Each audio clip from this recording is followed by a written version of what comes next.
untuk menebus manusia yang berdosa ini, Tuhan Yesus perlu disalib. Saudara mengetahui semua manusia telah berdosa, termasuk saudara dan saya. Roma 3:23 berkata, semua manusia telah berdosa dan telah kehilangan kemuliaan Allah. Saudaraku, sorga itu sorga yang suci. Satu dosa pun tidak ada, saudaraku, bisa masuk ke sorga.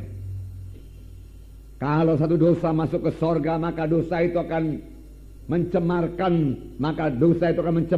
sorga, saudaraku. Oleh sebab itu, saudaraku, dosa harus diselesaikan lebih dahulu, saudara. Dan siapakah, saudaraku, yang membuat inisiatif untuk menyelesaikan dosa manusia ini? Yesuslah yang menebus manusia. Yesuslah yang mengulurkan tangannya kepada manusia yang berdosa ini.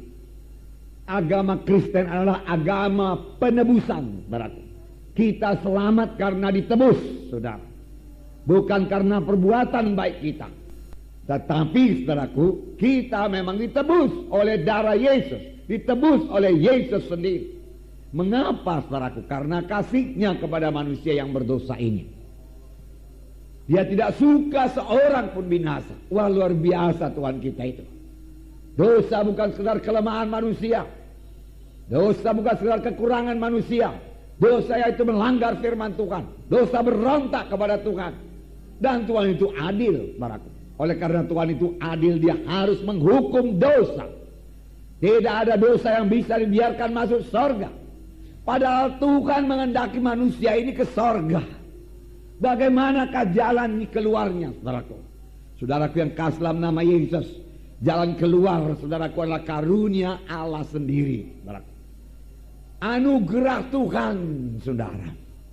Roma 6:23 berkata, upah dosa itu maut, tapi karunia Allah itu hidup yang kekal. Dengan anugerah itu kamu diselamatkan oleh sebab iman. Itu bukan hasil usahamu. Baik, jangan seorang memegahkan diri. Kita diselamatkan karena karunia Tuhan, karena anugerah Tuhan saja, saudaraku.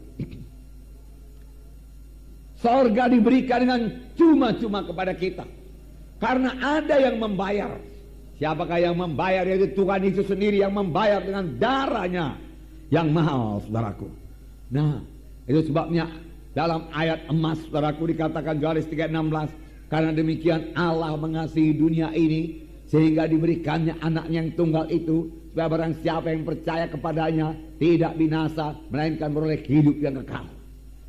Nah, saudara, yang diminta daripada kita yaitu percaya kepada Tuhan Yesus, dan kita beroleh hidup yang kekal. Ini janji Tuhan, anugerah Tuhan boleh berlaku bagi kita, saudaraku. Tetapi bagaimanakah Yesus mengangkat dosa kita itu? Saudara, luar biasa sengsara Tuhan Yesus. Pada hari kematian Tuhan Yesus ini, biarlah Roh Kudus menerangkannya kepada kita, saudara. Yesus tahu dia disalib. Bukan Yesus tidak tahu, saudara.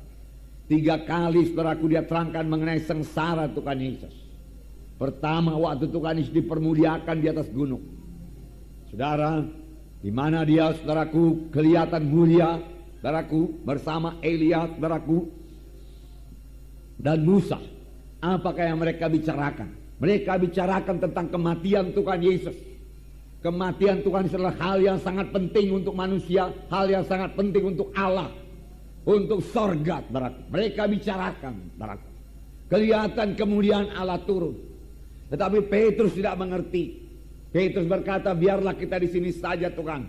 Kami buat satu kemah untukmu, satu untuk Musa, satu untuk Elia. Saudara, Petrus tidak tahu apa yang dikatakannya, saudara.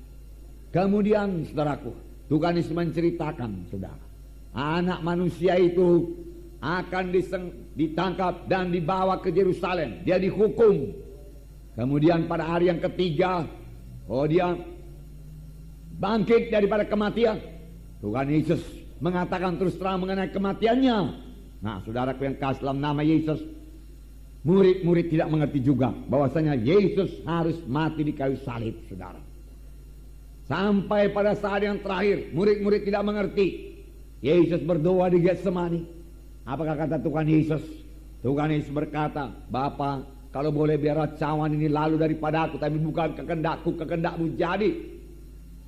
Dia berdoa 1 jam. Murid-murid tertidur, saudara.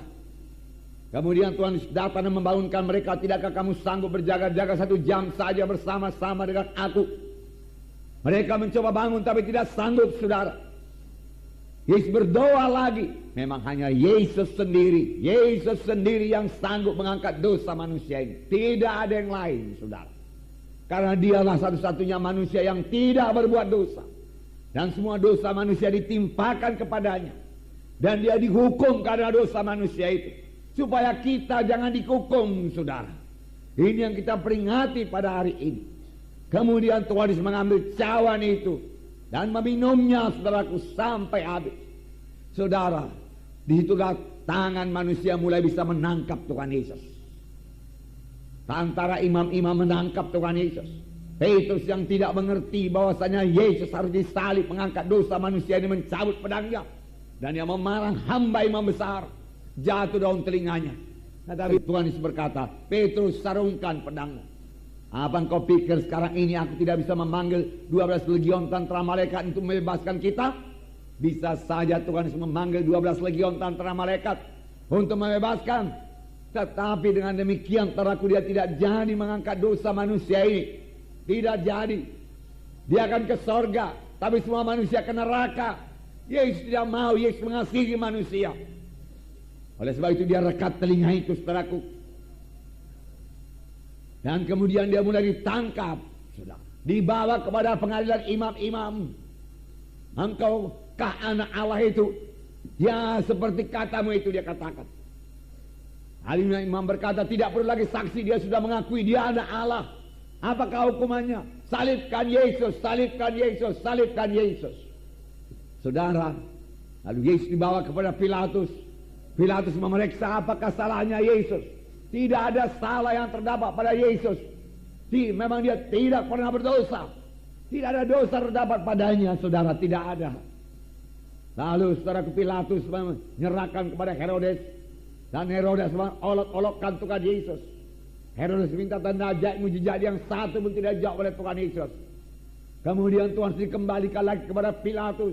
Dan imam-imam besar, ahli Taurat, para orang jauh berteriak-teriak, salibkan Yesus, salibkan Yesus. Lalu Pilatus mencari jalan bebaskan Yesus. Karena banyak mimpi-mimpi dari istrinya yang mengatakan jangan berbuat apa-apa terhadap orang benar itu. Sudah begitu banyak mimpi yang kutanggung karena orang benar ini. Tetapi saudaraku, Pilatus sudah terjepit, saudaraku. Dia tidak dapat berbuat apa-apa lagi. Saudaraku, sang orang ramai berteriak, kalau engkau tidak membunuh dia, disalib, maka engkau adalah musuh kaisar. Dia katakan. Akhirnya saudaraku, Pilatus, saudaraku, berkata, satu jalan yang terakhir, mudah-mudahan mereka boleh terima. Dia katakan, pada hari ini aku biasa membebaskan seorang yang jahat. Maukah engkau membebaskan Barabas, seorang penyamun, seorang perampok untukmu, ganti Yesus? Dia katakan. Saudaraku, mereka berkata, salibkan Yesus, salibkan Yesus. Dia katakan, lepaskan Barabas bagi kami, lepaskan Barabas bagi kami. Dia minta seorang yang jahat dan Yesus harus disalib. Saudaraku yang kasih dalam nama Yesus. Lalu mulailah Yesus, saudaraku, mengangkat salib dari Yerusalem ke Golgota. Di tengah jalan, saudaraku, dia tidak sanggup lagi, dia jatuh, tertimpa salib, terlalu berat, saudara. Semalam-malaman tidak tidur. Apa yang terjadi, saudaraku, syukur ada seorang Simon dari Kirene, saudaraku, yang membantu mengangkat salib Tuhan Yesus ini, saudara, sampai di kayu salib.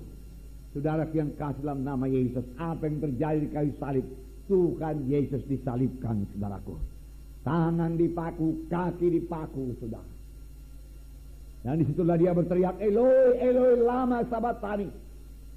Bapa, Bapa, mengapa engkau tinggalkan aku? Terjadi perceraian dengan Bapa karena Yesus mengangkat dosa manusia ini. Yesus telah dijadikan dosa supaya kita jadi kebenaran Allah, saudara. Tidak ada jalan yang lain.